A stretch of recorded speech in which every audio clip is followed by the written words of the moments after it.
মেধা থাকা সত্ত্বেও অনেকে অবহেলিত থাকেন। মানসম্মত কাজ করেও কেউ কেউ থেকে যান আড়ালে।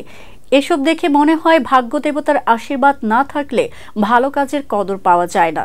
সে ভাগ্য নুরা ফাতেহির আছে, কেননা আইটেম গানে তিনি কোমর দোলালেই বলিউডের সিনেমা হিট হয়ে যায়। বিশ্বজুড়ে এখন যার পরিচিতি, বলিউডের অন্যতম আইটেম ডান্সার, ভারতীয় জনপ্রিয় মডেল ও অভিনেত্রী নুরা ফাতেহি। তবে ভাগ্য দেবতার এই সন্তুষ্টি একদিনে পাননি নুরা।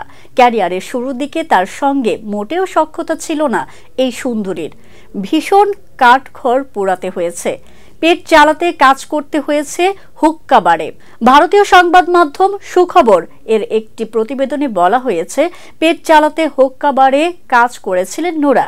সেখানে আসা তারকাদের, বিশেষ করে অভিনেত্রীদের বডি ল্যাঙ্গুয়েজ দেখতেন নুরা। শুরুর দিকে দিনরাত খাটতেন নুরা। তার বয়সী মেয়েদের মতো পার্টিতে যেতেন না, কোনো বয়ফ্রেন্ডও ছিল না, জানিয়েছিলেন নুরা। সেই সময় নিজেকে একটি ঘরে বন্ধ করে রাখতেন নুরা। হিন্দি ভাষা রপ্ত করতেন, টিভি দেখতেন এবং নিজের ঘরে প্র্যাকটিস করতেন নাচ। তবে তার এ পরিশ্রম দেখে খোঁচা দিতেন পরিচিত জনরা। অনেকে কটাক্ষের সুরে নুরাকে বলেছিলেন, তুমি কি পরবর্তী সময়ে ক্যাটরিনা কাইফ হতে চাও? তবে সেসবে পাত্তা না দিয়ে নিজের কাজ করে যেতেন নুরা।